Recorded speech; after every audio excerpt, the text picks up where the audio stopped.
episode 3. I'm Mike. I noticed that at the start of anybody's podcast or shows or whatever it is, they always seem to start off with how things have gotten so much crazier since the episode before. I'm guilty of it on the last one, and I'm pretty much guilty of it now. But it seems that everything is just getting way crazier by the day now. Like it in the past, it used to take time for things to, spiral out of control, and it just seems it's not the case anymore. I didn't cover the whole autonomous zone on the last episode. It's been covered to death, so I don't really need to. But what kills me about it is the governor and the mayor both telling, the media and the president of the United States that there's nothing wrong with it. It's peaceful, this and that. Meanwhile, it's been very well documented how much extortion is going on there. Banging on doors and telling them to order food for them or they're going to destroy their homes. It's insane. They've broken off into their own country, essentially. And, I mean, on one hand, I'm like, let them have it. Whatever. See how that goes. Washington will be in ruins. And Portland is apparently trying to do the same thing now. But another side of me, though, is like, why don't these people, these leaders, just stand up to this shit, man? Just end it. You know that this isn't just about Black Lives Matter anymore. I don't think it has been from the beginning, but it's very clear that it's not now. Everybody has co-opted this shit. Anybody that wants a little bit of recognition on things has co-opted this shit. There was a big rally the other day about black trans lives now. Packed. Shoulder to shoulder, people. And that's fine. And then when they talked about Trump's rally in next month or a couple months, whatever, that was a health risk. So you don't see that there's a little bit of an agenda, and most people do. They just don't care. You try to point out the hypocrisy, and it's lost on everyone. And that used to drive me nuts. All the hypocrisy, and they just don't care, man. And the more you point it out, it's like the worse it gets. They don't, it doesn't make a difference. These people will never admit to it. Or they'll admit to it and just not care. It's been going on forever now. I know I talked about it before, but there was that small rally for against the stay-at-home orders, and all of the Democratic leaders were saying that it was a health risk. But then these protests that are way more packed and spitting in each other's mouths or whatever they're doing, those fucking weirdos. And that's fine. No risks. No risks there. And more on this thing being co-opted. You've noticed that all these signs at these rallies, yeah, there is Black Lives Matter signs. But now it's, abolish the patriarchy, eat the rich. Well, like, where did this come from? They're all, like, the thing is, they're so hung up on this. The enemy of my enemy is my friend. Generally speaking, man, there's a lot of people that do support BLM that do not like, the trans movement, or they don't like, the feminist movement. There's lots of videos of people disputing those things. And it's just showing how the Democratic Party has worked since the beginning. They were for slavery, whatever. They were for Jim Crow. They created the Ku Klux Klan. But now they're jumping on the BLM movement to support their, dare I say, privileged ideas against science. You know what I mean? And you look at these videos, yeah, these looting videos in Atlanta or wherever, and there is a lot of, Antifa white kids there. They've completely jumped on this train just because it's there. And they take it over. And people don't call them on that. They don't call them on, doing exactly what they say they're against. Benefiting off the backs of young, poor blacks. That's all they do. It's the only reason any of them have gotten traction with any of this shit. And it's scary because, it's just how easily manipulated a lot of these people are on the Democratic side. It's all emotion, man.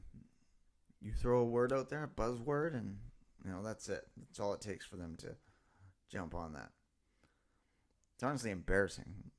And then anybody that thinks for themselves, man, they're ostracized like crazy. Like I saw that Candace Owens interview with T.I. and like Killer Mike and all these fucking random people. Excuse me. And they hate her. Even though they like what she's saying. Like, she had to be defended by a bunch of different people. Even though they like what she's saying, they still hate her. And they say that she's a proponent for this and for that. And the news cycle moves so fast that they just... People on the left, they just forget everything that's been said by whoever. They're still talking about Trump not condemning Charlottesville. It's been beaten to death at this point. Like, and obviously he did, against the better judgment of some people. I mean, I guess, the optics were terrible, but when you look into the situation, this guy's trying to leave and all these idiots are attacking his car and he tries to take off and, one fat chick gets knocked over and has a heart attack and then he gets capital murder for it. A little weird, right? But they had to make an example out of somebody, and that's who it ended up being. Like, they even said that, this Heather Heyer chick, she was a fat broad, obviously, but they said that, it was like some kind of heart attack that killed her. It wasn't her being run over, like they're trying to spin it. That's terrifying, because if you think about that, like, if I'm backing out of my driveway and I scare somebody and they have a heart attack, and let's say they happen to be black and they see one of my videos where I make a joke about, a black friend of mine, then they can pin it that it was a hate crime. I know that's a very big exaggeration from like what actually happened, but still, it's like they just can paint their own narratives over anything they want. And it's just scary because that, with all the red flag laws that they're trying to push and put into place, they can do that with anyone. I mean, even me criticizing BLM in my 2 videos and then this one, let's say, I'm driving and I get in an accident with a black person and then they can say that I intentionally hit him. It seems that way. And freedom of speech doesn't exist here. So, I mean, if they don't want me to say certain things, or if I do say certain things, then I can be, pinned as something, like, as certain things. I had a woman on Facebook the other day get in an argument with me about some BLM shit. I don't even remember what it was. But on my Facebook, I have everything pretty much locked down because of people like her. They like to creep your shit and, try to get information out of you. What she says to me is, I hope you have your citizenship because I reported your white supremacist ass. Excuse me. Because I was criticizing people destroying cities. That's your take on it? And I don't care if she reported me. It doesn't bother me. I know nothing's... I didn't say anything wrong. I didn't even get my post taken down. So, that's no problem. But, like, for people to try to paint you as certain things because you don't agree with other things, it's just... it's just stupid. And reporting me on top of it, I told you, I don't care. And I mean, I know nothing's going to happen, but it's like, this is the kind of people you're dealing with. If you don't agree with everything they say, they can, not that they can get you in trouble, but they'll try their best. Try to get you fired from your job, or, lose gigs if you're a comedian, or, get you off TV if you're on TV, with no remorse whatsoever. If you have kids, oh well. Shouldn't have made a joke. Now you can't take care of your kids. This has been going on forever with this cancel culture. And that's a huge part of why I don't understand why people still join these fucking groups like Proud Boys and shit like that. On top of it just being gay as shit, like the stupid things they do. I was one. I was in there at one point. And, the guys that I was with here in Windsor, a couple of them were a little strange, but the main guy that I was close with, he would criticize a lot of the tenets about it. And it really opened my eyes to things because excuse me, if you did criticize it openly in like their chats or their groups or whatever, you were ostracized like crazy, or like shit talked about, or this or that. Like, you couldn't, like, they were worse than leftists and anarchists. Like, they were worse than them with their virtue signaling bullshit. They act like they're not. They act like they're pro free speech, but if you say anything against their beliefs, they're worse than leftists, man. Like, they criticize you, and to a point where they try to get you kicked out of the groups and this and that. And honestly, it got to a point where I was just, over it all. Especially, like, when those guys ended up going to jail because of their fight with Antifa. And I'm like, you know what? As much as, they weren't in the wrong, they shouldn't have put themselves in that stupid position. If you wouldn't have put yourself in the position, then it wouldn't have been, handled the way it was. And that's just how it goes with all of those types of situations. The optics are everything on it. And if you end up going, to certain places because of, someone speaking or whatever, and people don't like that person, they're going to attack. And that's just how it goes. It's always been that way. And I've noticed, I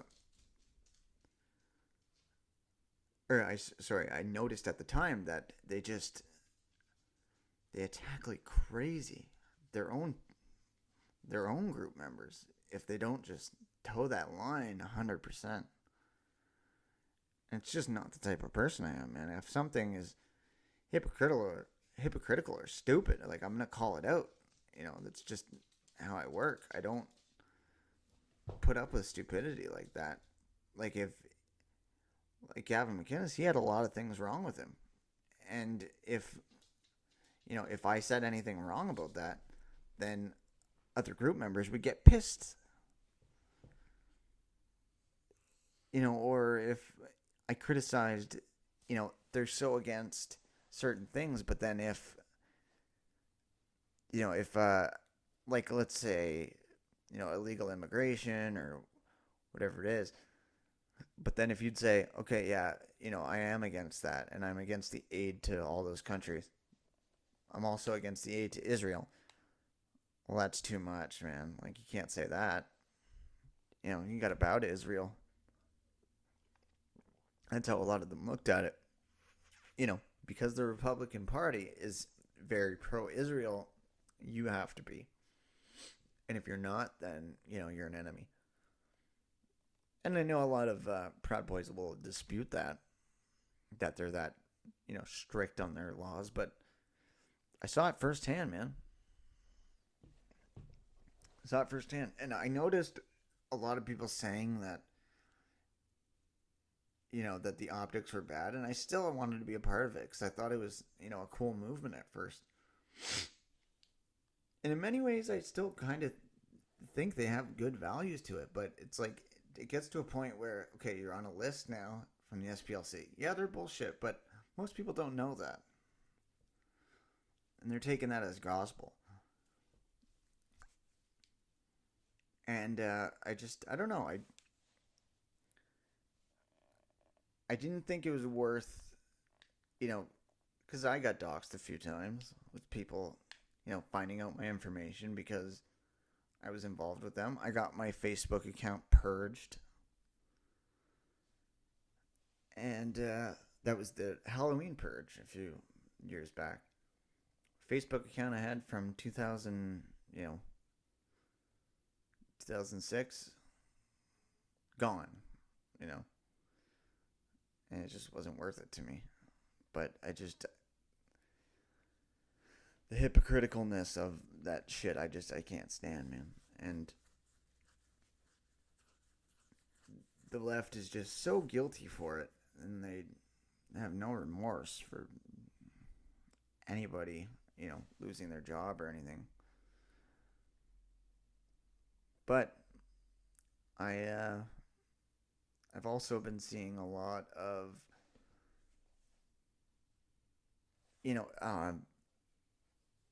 the pro like losing funding for the police, but more like abolishing them. And they don't want that.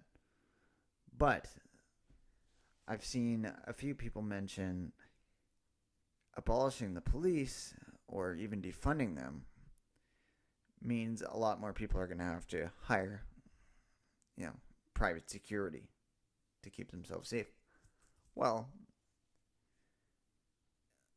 if that's the case, then now who can't afford private security? It's going to be poor, not just blacks, but poor people in general. Now they're going to call for socialized police. You know what I mean? It's how it works. They want certain things, but then they don't look at the consequences for them. They don't look into the future on things. They just want things done now. That's all. And I feel like that's probably what's going to happen. It's a lot of cities like Minneapolis, they're going to get rid of the police department and put in whatever else.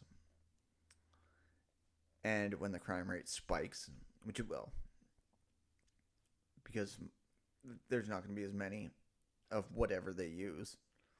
Right now they have a lot of officers on the ground. Maybe not enough, but defunding them and then putting in place whatever else this shit is that they want, there's going to be less, and there's going to be more crime, and then what? They're going to want the police back. Well, you know what? If you cut all the police jobs and disrespect them, and which they already are, I don't know anybody would want to be a cop right now. But let's say that happens, and then they try to call them back. Well, it's not going to work. there's a similar, not similar situation, but kind of a lesson in the South African shit that was going on, where they wanted all the white farmers out, saying that they're colonists and this and that, and we want you all out. Well, what happened was they all left. They said, okay. They got kicked out, whatever. Well, now they can't grow food because none of the people that took over knew how to. They can't run businesses. They can't do this. They can't do that. So they were trying to pay these people to come back. And they said, fuck you. Which is, right in their rights. I would do the same thing. You fire somebody and then, try to hire them back because you couldn't find better help. Like, that's big time bullshit. And I feel like that's what will happen with the police. And they're not thinking about that. They're just thinking about the now. Settling people down. Thing is, in 6 months, there will be a new huge situation. Or maybe less than that. Because the election's coming up. So there will be something else. The race thing will settle in the next couple weeks, maybe a month or so. And there will be something else. It'll probably be, anti-abortion or anti-men or something. But it'll happen. We just went through the whole abortion thing with the Atlanta or the Georgia heartbeat bill and all that last year. And abortion was the huge topic. People fighting and protesting and this and that, and then family members being torn apart. You could say, like, I told one of my family members that I was arguing with, like, if you're that much against abortion, then you're not the kind of person I even want to talk to, man. Like, if you're that serious about, you have to post every day and do this and do that. It's the same thing she's doing with all the BLM shit. It's all the same people. It always is. And to be honest, it's always young, dumb white women.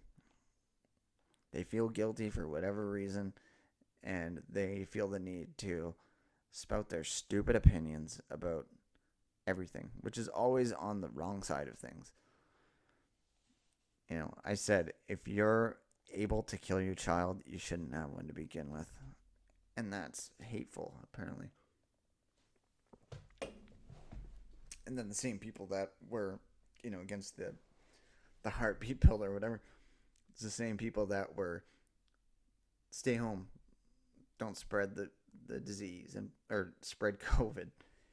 And then now they're, all BLM, Blackout Tuesday, this, that. Like, if I don't get how they can't see that they're just being played completely.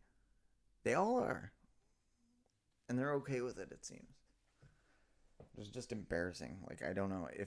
If I was that easily manipulated,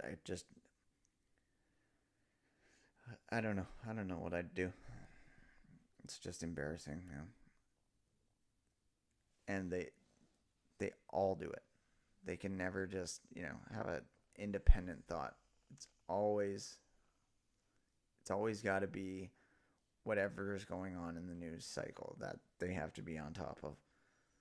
Same people that are doing this now, stay home, against the heartbeat bill. They wanted to kill Nick Sandvin when he was looking at that toothless native dude that, attacked him. Amongst other things, it's always this. The trans bathroom thing, they were pro. Nobody ever just can think for themselves. And I'm not against everything that, the left stands for. There's some things that I do agree with, but to be such a sheep to have to put it in your profile picture for everything, and like it's just embarrassing. I don't understand how you can, not see that that's embarrassing. In the amount of people that just lie, they talk about the the Black Lives Matter thing, but then they'll go, I took this course and I worked with these people and I did this. No, you didn't. You're lying. You're just trying to look more professional and get more validity in your opinion. And people can see through that shit. I can, especially. I've been seeing it for years. It's always the same people that are on this side that, the next topic comes up and then they're an expert at that. All the people that were, infectious disease experts, now they're all civil rights attorneys.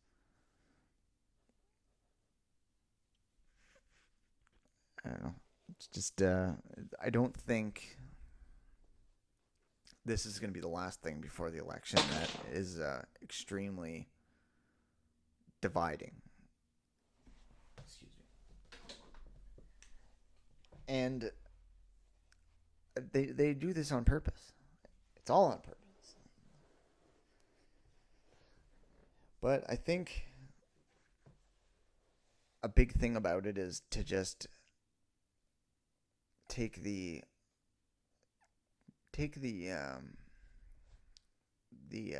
enthusiasm from the Trump voters with all this shit. And it works to an extent. But if they really think that all the Trump voters are going to switch and vote for Joe Biden because, Trump's not taking a knee, they're dead wrong, man. These Democrats have been on the wrong side of everything over the years. Like I said, they were the ones that were against slavery. Republicans freed them, but somehow, we're the party, somehow they're the party that's, against blacks. Like, come on. Jim Crow laws, all the main invention of the Klan, man. It's all Democrats. All the Democratic-run cities, man. Look at them. They're horrendous. And I mean, there's not many Republican cities, but all the Republican towns, they're generally in a lot better shape, man. What blows me away most is Detroit was in the state it's in with all these riots and stuff. And my town of Windsor, South Detroit, we call it. I took a drive downtown last night and all the businesses all intact. Looks beautiful. Like nothing's destroyed. And we had a couple, marches, which is whatever, but no riots here. Yet, I should say. But no riots, no looting. City's still intact. It looks beautiful. But whatever. I mean, Democrats got what they want, I guess you could say. It's not against what they want. The mayor of Seattle is literally like praising this autonomous zone. Obviously, she's not against it, man. She denied Trump's help. She wants it the way it is. But anyways, guys, we'll catch up on all the craziness in the next couple of days. God knows what this news cycle will bring next. But if you enjoy the content, please like and subscribe and check out the other videos. Thanks a lot.